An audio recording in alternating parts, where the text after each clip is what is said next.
اس کو ابھی کچھ دن پہلے ایک لیٹر چٹھی ریسیو ہوتی ہے. جب وہ صبح اپنا سٹور کھولتا ہے تو نیچے جیسے ڈاک نہیں پھینک جاتے ڈاکی وغیرہ, لیٹر جو ہے نا اس نے اس کو عام سا لیٹر سمجھ کے ایک سائڈ پہ رکھا اور اپنی پوری دکان جب سیٹ کر لی اس کے بعد دیکھا جی اب اس میں کیا ہے, تو اس کے اندر 20-20 پاؤنڈ کے 5 نوٹ تھے, تو 100 پاؤنڈ بن گیا. وہ 100 پاؤنڈ اس نے ایک سائڈ پہ رکھا اور جو تحریر لکھی تھی اس کو پڑھنا شروع کر دیا, اور اس میں لکھنے والے نے کہا کہ آئی ایم سوری, آج سے 15 سال پہلے میں نے آپ کی دکان کے باہر جو بورڈ چھوٹا لگا ہوا تھا نا فٹ پاتھ پہ, اس کو ٹھڈا مارا تھا اور وہ ٹوٹ گیا تھا, اور میں اسٹوڈنٹ تھا اس وقت, شرارتی بچہ تھا, میرے ساتھ اور بھی دوست تھے, تو ہم وہاں سے بھاگ گئے تھے. میں نے اسٹڈی کمپلیٹ کی, پریکٹیکل لائف میں گیا, اچھی جاب مل گئی, لیکن وہ میری جو گندی حرکت تھی مجھے رات کو سونے میں نہیں دیتی تھی, مجھے بہت پریشانی ہوتی تھی. تو یہ جو واقعہ نا یہ بی بی سی کے ساتھ شیئر کیا ہے اس آدمی نے, عمران نے, اور ساتھ لیٹر اور پیسے جو ہے نا وہ بھی شیئر کیے. اچھا, تو وہ جو چور ہے اس نے کہا تھا کہ جی میں نے اس طرح 15 سال پہلے یہ حرکت کی تھی اور اب میں معافی مانگتا ہوں اور ساتھ میں آپ کو 100 پاؤنڈ یہ بھی دیتا ہوں ایز اے ہرجانہ کہ یار میری وجہ سے آپ کا مالی نقصان بھی ہوا ہوگا. اب عمران نے اس پہ خوشی کا اظہار بھی کیا اور ساتھ تھوڑا سا فنی بھی اس کو لیا اور کہا کہ دیکھو پاجی ادو میرا بورڈ توڑیا سی تے ادو یہ قیمت 100 سی, آج مجھے ریٹرن کرے تو آج کے حساب سے مجھے دو, اس کی 1000 سے اوپر قیمت بن دی, 1000 پاؤنڈ سے اوپر. اینی ویز, تو یہ جو تاثر ہے نا یہ ایک طرح سے اچھا تاثر ہے کہ اگر کسی کو اپنی غلطی کا احساس ہو جاتا ہے, یا آپ یہ کہہ سکتے ہیں کہ صبح کا بھولا اگر شام کو واپس آ جائے تو اس کو بھولا نہیں کہتے. تو چلیں, اگر ایسے کچھ اور لوگ بھی ہیں جنہوں نے انہیں کو یاد ہوگا کہ ہم نے کسی کا مالی نقصان کیا تھا یا کسی کو کوئی نقصان پہنچایا تھا, تو چلیں اپنی آئیڈینٹی جو ہے نا اس کو ہائڈ کرتے ہوئے بتا سکتا ہے, یا کچھ کسی کا مداوع اگر مالی ہو سکے تو کر دینا چاہیے. یہ صرف میں باہر کے ملکوں کی بات نہیں کر رہا, یہ پاکستان انڈیا وغیرہ کی بھی بات کر رہا ہوں کہ یہاں کی جو دیسی کمیونٹی, اگر آپ نے گلی محلے میں کسی کا کوئی نقصان کیا نا تو کسی طریقے سے اس کا مداوع کر دیں, اللہ بھی خوش اور آپ کو بھی سیٹسفیکشن ہوگی. یہ ہو گیا. اب تیسری خبر جو میں نے اسپین کے حوالے سے آپ سے شروع میں بتایا تھا کہ جی امیگریشن کے حوالے سے پتہ چلا تھا کہ 1 اپریل یعنی اپریل فول جس دن لوگوں کو بیوقوف بنایا جاتا ہے, وہ دن 1 اپریل کو جو اسپین کی امیگریشن ہے وہ کھلے گی, اور لاکھوں افراد جو کہ اللیگل بغیر ڈاکومنٹس کے اسپین میں مقیم ہیں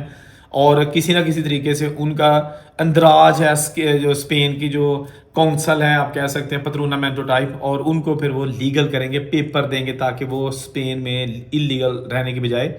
لیگل طریقے سے رہیں اور کام کریں, ٹیکس دیں. تو یہ کافی 2-3 مہینے سے یہ خبریں چاہ رہی تھی کہ اپریل سے یہ سٹارٹ ہوگا, لیکن اب آج 6 اپریل بھی تقریباً گزرنے والا ہے اور کل 7 اپریل ہو جائے گی, ابھی تک اسپین نے امیگریشن نہیں کھولی. اور اس کی حوالے سے جو ہم نے ریسرچ کی ہے وہ یہ ہے کہ اسپین کی اس امیگریشن پروسیس کو بھی نہ صرف جنگ نے متاثر کیا جو حالیہ امریکہ, اسرائیل اور ایران کی جنگ لگی ہے, بلکہ وہاں پر جو اپوزیشن جماعتیں انہوں نے مختلف وہاں کی عدالتیں وہاں پر بھی ریٹ پٹیشن دائر کر رکھی ہے کہ اگر اسی طرح ان نون بندے جو بھی پتہ نہیں کہاں سے اسپین میں آئے ہوئے ہیں, ان کو آنکھیں بند کر کے پیپر دے دیے گئے, نیشنلٹی دے دی گئی, تو یہ اچھا تاثر نہیں ہوگا. اس کی وجہ یہ ہے, یہ ان کا کہنا جو اپوزیشن میں ہے, اس کی وجہ یہ ہے کہ ان لوگوں کو پیپر مل کے تو جہاں پر جو لوگ آلریڈی رہ رہے ہیں ان کو جاب کے مسائل ہوں گے, پھر ان لوگوں کو پیپر مل کے تو ان کو ہیلتھ بھی آپ نے سہولیات دینی ہے, اس کے لیے بھی حکومتوں کا بھاری فنڈ لگتا ہے, وہ بھی آپ کو چاہیے. کیونکہ جو اسپین کی وزیر اعظم ہے انہوں نے کہا تھا جو پارلیمنٹ میں کہ ہمیں خرچہ چاہیے, ایکسٹرا بجٹ چاہیے, تاکہ ہم آنے والے دنوں میں جو لوگوں کو لیگلائز کر رہے ہیں ان کو جو بھی سہولیات ہیں ان پہ جو خرچ شروع کے دنوں میں پیسہ خرچ آئے گا وہ ہم نے ادا کرنا ہے, تو وہ ٹھیک ٹھاک بھاری رقم دے. تو بہرحال ابھی تک تو فی الحال اسپین کی امیگریشن کب کھلے گی یہ اس پہ سوالیہ نشان ہے. یہ جو تاثر تھا کہ 1 اپریل سے کھلے گی وہ تو کام گزر گیا, اور آہستہ آہستہ اپریل بھی تیزی سے گزرا ہے. تو ابھی تک جناب ان لوگوں کے لیے اچھی خبر نہیں ہے جو اسپین کے پیپروں کی ہرس میں آس میں بیٹھے ہوئے تھے. جو ہی پیپر کھلیں گے, جو ہی کوئی نئی ڈیٹ اناؤنس ہوگی, ڈیفینیٹلی اسی چینل پر ہم کوشش کریں گے سب سے پہلے آپ کے ساتھ شیئر کریں, لیکن ہمت نہیں ہارنی چاہیے. دوسری جانب پرتگال ہے, سختیاں پرتگال سے آ رہی ہیں. ایک تو جاب آلریڈی وہاں پہ نہیں ہے, پیپروں کا ایک لالچ تھا لوگوں کو، پیپر آلریڈی وہاں پہ جو ہے نا وہ بننے بند ہو چکے ہیں، اور اب جناب وہاں پر پچھلے دو چار دن پہلے ایک پاکستانی فٹ بالر جو کہ وہاں پر اس کے پاس وہاں کی نیشنل کارڈ پرماننٹ ریزیڈنسی تھی، TRC تھا، اس کو کچھ گینگ کی جانب سے ختم کر دیا گیا ہے۔ اور اس سے بھی 2 دن پہلے ایک پاکستانی کی موبائلوں کی وہاں پہ دکان تھی، موبائل شاپ تھی، وہاں پر ایک نامعلوم آدمی آیا، نقاب اس نے کیا ہوا تھا، اور اس نے وہاں پر لوٹ مار کرنے کی کوشش کی۔ اس آدمی نے اس کو دبوچنے کی کوشش کی پاکستانی دکاندار نے، اور اس نے چھریوں کے وار پہ اس کو شدید زخمی کر دیا، جان سے تو بچ گیا۔ بہرحال حالات